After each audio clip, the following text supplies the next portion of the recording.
ನೋಡಿ, ಮುಂಚೆ ಬೆಂಗಳೂರಿನಲ್ಲಿ 1 ಟ್ರ್ಯಾಕ್ಟರ್ ನೀರಿನ ರೇಟು 500 ರೂಪಾಯಿಂದ 600 ರೂಪಾಯಿ ಇತ್ತು. ಆದ್ರೆ ಈ ವರ್ಷ ಸ್ಟಾರ್ಟಿಂಗ್ ಇಂದಾನೆ ರೇಟು 1,500 2,000 ರೂಪಾಯಿವರೆಗೂ ರೈಸ್ ಆಗ್ಬಿಟ್ಟೈತೆ. ಇನ್ನು ನಮ್ಮ ಸ್ಟೇಟ್ ಗೌರ್ಮೆಂಟ್ನವ್ರು ವಿಧಿ ಇಲ್ದಲೆ ಬೇರೆ ಊರುಗಳಿಂದ ಹಾಲಿನ ಟ್ಯಾಂಕರ್ ಅಲ್ಲಿ ಬೆಂಗಳೂರಿಗೆ ನೀರು ಸಪ್ಲೈ ಮಾಡುವಂತ ಪರಿಸ್ಥಿತಿನೂ ಬಂತು. ಹಂಗಾದ್ರೆ ಬೆಂಗಳೂರಲ್ಲಿ ನೀರಿನ ಪ್ರಾಬ್ಲಮ್ ಆಗ್ತಿರೋದಾದ್ರೂ ಯಾಕೆ? ಇಲ್ಲಿ ಯೂಸ್ ಆಗೋ ನೀರಾದ್ರೂ ಯಾವ್ದು? ಈ ಬೆಂಗಳೂರಿನ ನೀರಿನ ಪ್ರಾಬ್ಲಮ್ ಸೊಲ್ಯೂಷನ್ ಆದ್ರೂ ಏನು? ಗೌರ್ಮೆಂಟ್ ಏನೇನು ಪ್ಲಾನ್ ಮಾಡೋರೆ? ಇದೆಲ್ಲದ್ರ ಬಗ್ಗೆನೂ ಈ ವಿಡಿಯೋದಲ್ಲಿ ನೋಡೋಣ. Let's talk about a crisis in India's Silicon Valley. I'm talking about Bengaluru.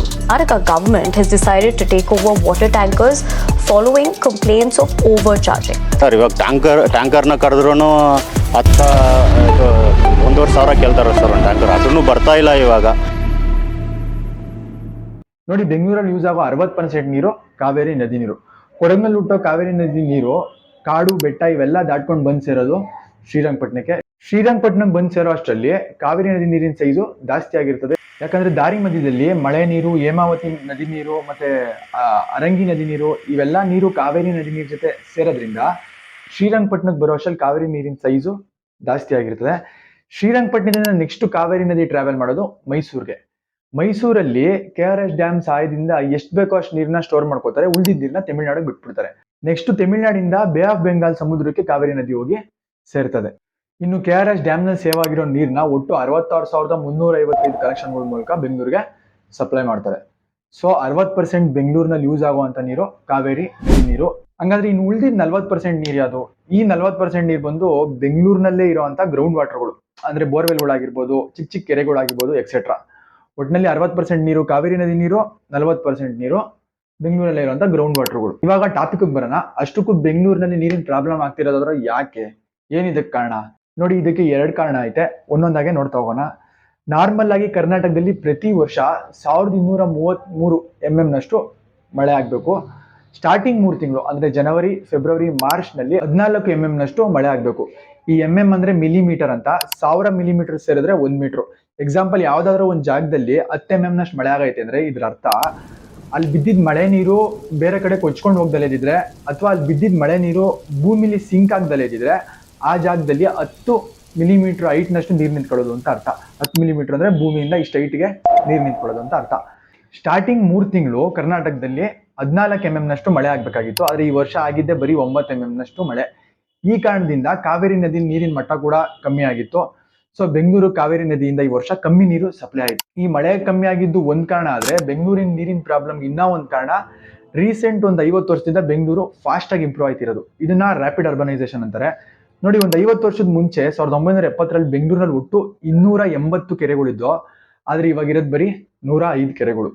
ಅದರಲ್ಲೂ ಚೆನ್ನಾಗಿರೋ ಒಳ್ಳೆ ಕಂಡೀಷನ್ ಅಲ್ಲಿರೋ ಕೆರೆಗಳು ಬರೀ 4 ಕೆರೆಗಳು. ಇನ್ನ ಉಳಿದಿರೋ ಕೆರೆಗಳು ಇಲ್ಲ ಇಂಡಸ್ಟ್ರಿಯಲ್ ವೇಸ್ಟ್ ಇಂದ ಪೊಲ್ಯೂಟೆಡ್ ಆಗವೆ, ಅಂದ್ರೆ ಕೊಳ್ತೋಗವೆ, ಇಲ್ಲ ಟೌನ್ಶಿಪ್ ಮಾಡ್ತೀವಿ ಅನ್ನೋ ನೆಪದಲ್ಲಿ ಈ ಕೆರೆಗಳನ್ನ ಮುಚ್ಚಿ ಅದ್ರ ಮೇಲೆ ಕನ್ಸ್ಟ್ರಕ್ಷನ್ಸ್ಗಳನ್ನ ಮಾಡ್ಬಿಟ್ಟವ್ರೆ. ಈ ತರ ಕೆಲಸದಲ್ಲೆಲ್ಲ ಗೌರ್ಮೆಂಟ್ನವರು ಇನ್ವಾಲ್ವ್ ಆಗೇ ಇರ್ತಾರೆ. ಇನ್ನು ಬೋರ್ವೆಲ್ಗಳ ವಿಷಯಕ್ಕೆ ಬಂದ್ರೆ, ಬೆಂಗಳೂರಿನಲ್ಲಿರೋ 13,900 ಬೋರ್ವೆಲ್ಗಳಲ್ಲಿ 6,900 ಬೋರ್ವೆಲ್ಗಳು ಒಣಗೋಗವೆ. ಬೋರ್ವೆಲ್ ಒಣಗೋಗಕ್ಕೆ ಏನ್ ಕಾರಣ? ನೋಡಿ, ಬೆಂಗಳೂರಿನಲ್ಲಿ ರ್ಯಾಪಿಡ್ ಅರ್ಬನೈಸೇಷನ್ ಆಗ್ತಿರೋದ್ರಿಂದ, ಅಂದ್ರೆ ಅವಶ್ಯಕತೆಗಿಂತ ಜಾಸ್ತಿ ರೋಡು, ಬಿಲ್ಡಿಂಗ್ಗಳು ಕನ್ಸ್ಟ್ರಕ್ಷನ್ ಆಗ್ತಿರೋದ್ರಿಂದ ಮಳೆ ನೀರು ಭೂಮಿಲಿ ಸಿಂಕ್ ಆಗಕ್ಕೆ ಜಾಗ ಕಮ್ಮಿ ಐತೆ. ಇದೇ ಕಾರಣಕ್ಕೆ ಬೆಂಗಳೂರಲ್ಲಿ ಜಾಸ್ತಿ ಮಳೆ ಆಗೋದ್ರೆ ಬೆಂಗಳೂರು ಸ್ವಿಮ್ಮಿಂಗ್ ಪೂಲ್ ಆಗೋಯ್ತದೆ. ಇನ್ನು ಕಮ್ಮಿ ಮಳೆ ಆಗೋದ್ರೆ ಈ ತರ ನೀರಿನ ಪ್ರಾಬ್ಲಮ್ ಆಗೋಯ್ತದೆ. ಹಂಗಾರೆ ಈ ಪ್ರಾಬ್ಲಮ್ ಇನ್ ಸೊಲ್ಯೂಷನ್ ಆದ್ರೂ ಏನು? ಗೌರ್ಮೆಂಟ್ ಅವರು ಈ ಪ್ರಾಬ್ಲಮ್ ನ ಸಾಲ್ವ್ ಮಾಡಕ್ ಏನೇನೆಲ್ಲ ಪ್ಲಾನ್ ಮಾಡೋರೆ ಅನ್ನೋದನ್ನ ನೋಡೋಣ. ಮೊದಲನೇ ಪ್ಲಾನ್ ಬಂದು Kaveri river project face 5.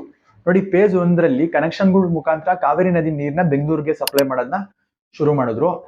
Face 2ರಲ್ಲಿ ಈ ಕನೆಕ್ಷನ್ಗಳನ್ನ ಇನ್ನ ಜಾಸ್ತಿ ಮಾಡಿದ್ರು. ಫೇಸ್ 3, 4 ಪ್ರಾಜೆಕ್ಟ್ ಮುಗಿದ್ಮೇಲೆ ಪ್ರತಿದಿನ ಬೆಂಗಳೂರಿಗೆ ಕಾವೇರಿ ನದಿಯಿಂದ 1450 ಮಿಲಿಯನ್ ಲೀಟರ್ ನೀರು ಸಪ್ಲೈ ಆಯ್ತಿತ್ತು. ಬಟ್ ಇವಾಗ ಈ ನೀರು ಕೂಡ ಸಾಲದಲ್ಲೇ ಇರೋ ಕಾರಣದಿಂದ ಇನ್ನ ಕನೆಕ್ಷನ್ಗಳನ್ನ ಜಾಸ್ತಿ ಮಾಡಿ ಇನ್ನ ನೀರನ್ನ ಕಾವೇರಿ ನದಿಯಿಂದ ಬೆಂಗಳೂರಿಗೆ ಸಪ್ಲೈ ಮಾಡೋದೇ ಈ ಕಾವೇರಿ ರಿವರ್ ಫೇಸ್ 5 ಪ್ರಾಜೆಕ್ಟಿನ ಉದ್ದೇಶ. 2ನೇ ಪ್ಲಾನ್ ಬಂದು ಒಣಗೋಗಿರೋ ಬೋರ್ವೆಲ್ಗಳನ್ನ ತಿರ್ಗಾ ರೀಚಾರ್ಜ್ ಮಾಡೋದು. ನೋಡಿ, ಮಣ್ಣಿಗಿಂತ ಜಾಸ್ತಿ ಕಾಂಕ್ರೀಟ್ ಇರುವಂತ ಜಾಗಗಳಲ್ಲಿ ಮಳೆ ಏನಾದ್ರು ಆದಾಗ ಮಳೆ ನೀರು ಆ ಜಾಗದಲ್ಲಿರೋ ಮಣ್ಣಲ್ಲಿ ಸಿಂಕ್ ಆಗ್ದಲೆ ಬೇರೆ ಎಲ್ಲೋ ಕೊಚ್ಕೊಂಡು ಹೋಯ್ತವೆ. ಈ ತರ ಆಗೋದ್ರಿಂದ ಅಲ್ಲಿ ಸುತ್ತಮುತ್ತ ಇರೋ ಬೋರ್ವೆಲ್ಗಳೆಲ್ಲ ಒಣಗೋಯ್ತವೆ. ಇದನ್ನ ತಡೆಯಕ್ಕೆ ಬೋರ್ವೆಲ್ ಇಂದ ಸ್ವಲ್ಪ ದೂರದಲ್ಲಿ ಹಳ್ಳ ತೋಡಿ ಸುತ್ತಮುತ್ತ ಬೀಳೋ ಮಳೆ ನೀರು ಆ ಹಳ್ಳದಲ್ಲಿ ಬಂದು ಸಿಂಕ್ ಆಗಂಗೆ ಮಾಡ್ತಾರೆ. ಈ ತರ ಮಾಡೋದ್ರಿಂದ ಮತ್ತೆ ಬೋರ್ವೆಲ್ಗಳು ರೀಚಾರ್ಜ್ ಆಯ್ತದೆ. ಈ ಪ್ರೋಸೆಸ್ ನ ರೈನ್ ವಾಟರ್ ಹಾರ್ವೆಸ್ಟಿಂಗ್ ಅಂತಾರೆ. 3ನೇ ಪ್ಲಾನ್ ಬಂದು ಪೊಲ್ಯೂಟೆಡ್ ಆಗಿರೋ ಕೆರೆಗಳನ್ನ ತಿರ್ಗಾ ರೀಸೈಕಲ್ ಮಾಡೋದು, ಅಂದ್ರೆ ಕೊಳ್ತೋಗಿರೋ ಕೆರೆಗಳನ್ನ ತಿರ್ಗಾ ಕ್ಲೀನ್ ಮಾಡೋದು. ಇವು ನಮ್ಮ ಸ್ಟೇಟ್ ಗೌರ್ಮೆಂಟ್ ಮಾಡಿರೋ 3 ಪ್ಲಾನ್ಗಳು. ಮೊದಲನೇದು ಕಾವೇರಿ ನದಿಯಿಂದ ಇನ್ನ ನೀರನ್ನ ಬೆಂಗಳೂರಿಗೆ ಸಪ್ಲೈ ಮಾಡೋದು. ಎರಡನೇದು ಬೆಂಗಳೂರಿನಲ್ಲೇ ಇರೋಂಥ ಬೋರ್ವೆಲ್ಗಳನ್ನ ರೀಚಾರ್ಜ್ ಮಾಡೋದು, ಮೂರನೇದು ಬೆಂಗಳೂರಲ್ಲಿರೋ ಕೆರೆಗಳನ್ನ ಕ್ಲೀನ್ ಮಾಡೋದು. ಇದಲ್ದೇ ಮಾರ್ಚ್ 4ನೇ ತಾರೀಕಿಂದ ಹೊಸ ರೂಲ್ಸ್ ಬೇರೆ ಮಾಡೋರೆ. ಇದ್ರ ಪ್ರಕಾರ ಬೆಂಗಳೂರಿನಲ್ಲಿ ಯಾರು ಬೋರ್ವೆಲ್ ತೋಡ್ಬೇಕು ಅಂದ್ರೆ ಗೌರ್ಮೆಂಟ್ ಇಂದ ಪರ್ಮಿಷನ್ ತಗೊಳ್ಳೇಬೇಕು, ಮತ್ತೆ ಟರ್ಮ್ಸ್ ಅಂಡ್ ಕಂಡೀಷನ್ಗೆ ಸೈನ್ ಹಾಕ್ಬೇಕು. ಒಟ್ಟಿನಲ್ಲಿ ಬೆಂಗಳೂರಲ್ಲಿ ಆಗಿದ್ದ ನೀರಿನ ಪ್ರಾಬ್ಲಮ್ ಇಂದ ನಮ್ಮ ಕರ್ನಾಟಕಕ್ಕೆ ಕಾವೇರಿ ನದಿ ನೀರಿನ ಇಂಪಾರ್ಟೆನ್ಸ್ ಎಷ್ಟೈತೆ ಅನ್ನೋದಂತೂ ಗೊತ್ತಾಯ್ತು. ಈ ವಿಡಿಯೋ ನಿಮ್ಗೆ ಇನ್ಫಾರ್ಮೇಟಿವ್ ಆಗಿತ್ತು ಅಂತ ಅನ್ಕೊಳ್ಳಿ.